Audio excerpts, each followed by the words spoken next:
So Junkyard Juggernauts was gonna do an art stream, making a new working on something that would work toward a tutorial mode essentially for the game. As I was thinking through what that would look like, though, it was getting to the point where it's a little too dissimilar from the core game, and I don't feel like it should be like that. Um, so I'm not really sure what to do. I think there's just an element of I know Paul. I don't know if you're still here, Paul, but he had mentioned in some of his feedback from what he when he played was that he was never really sure. He likes games where he knows like, okay, these are my things to do right now. He doesn't necessarily have to think ahead too much. um, yes, Francisco's Confessions, exactly. Welcome to these. So I was thinking, oh, wouldn't it be cool if you had like a little mini manual that is like, okay, I'm I'm here. What are my options here? Okay, I can do these things, and it might lead to these outcomes if I chose these things. And you do that for like all the different map spots. You do that for cities spots, something like that. I think that'd be a nice sort of little nice guide to use for while you're playing through.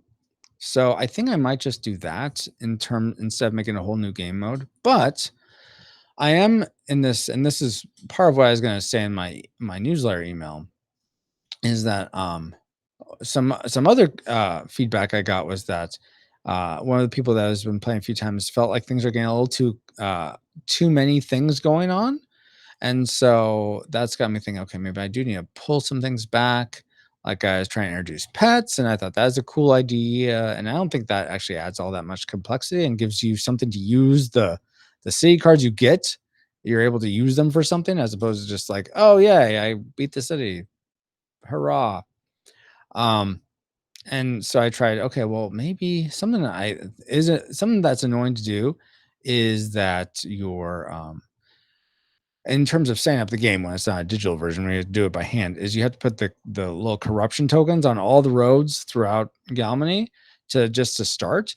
And I'm thinking, well, what if I think it makes more sense if for all the enslaved cities, the corruption is spreading out from those. So based on where the tracker is, where the goal the junk golem tracker is, for each city that's enslaved, it will spread out a it will spread out a that number of corruption on each road that touches it.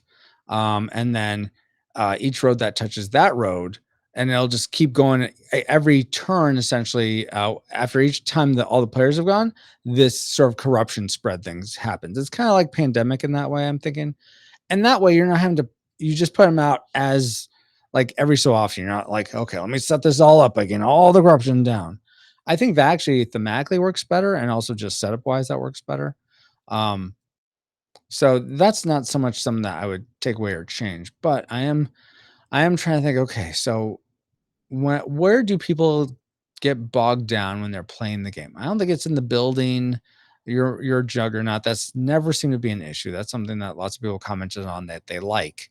Um, I don't think it's the exploration. I'm really racking my. I don't think it's the combat. The combat doesn't seem all that challenging once you sort of know. Okay, these are the steps. This is how damage is attributed. Um, yeah, I don't know. The only newish thing I can think of is that the warlord gets. Oh, that's right. I was talking about introducing an element of sacrificial atonement where you can you can sacrifice half your life essentially to draw the acolyte away from the warlord. And if you fall under 10 life in the fight with the warlord, you can uh uh not owe fealty. You can pledge fealty to the warlord, and then you join the warlord's team. So those are the things I was thinking through. Thank you for posting the link, Ken. Um, I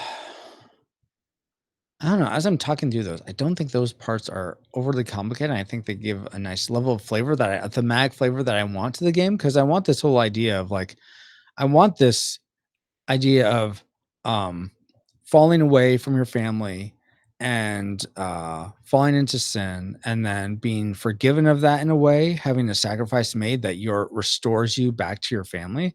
I want that to be a thing that can happen. It's not always going to happen. You're not always going to be able to achieve it.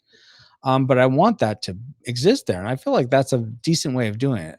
I think it's just a matter of like there's lots of rules and you have to play it lots of I think you have to play it more than once to really get a grasp of it. And I think that's most games, honestly. If I think of the games I've played, it takes more than just one play to get most games. There are certainly simpler games that you don't have to worry about that. But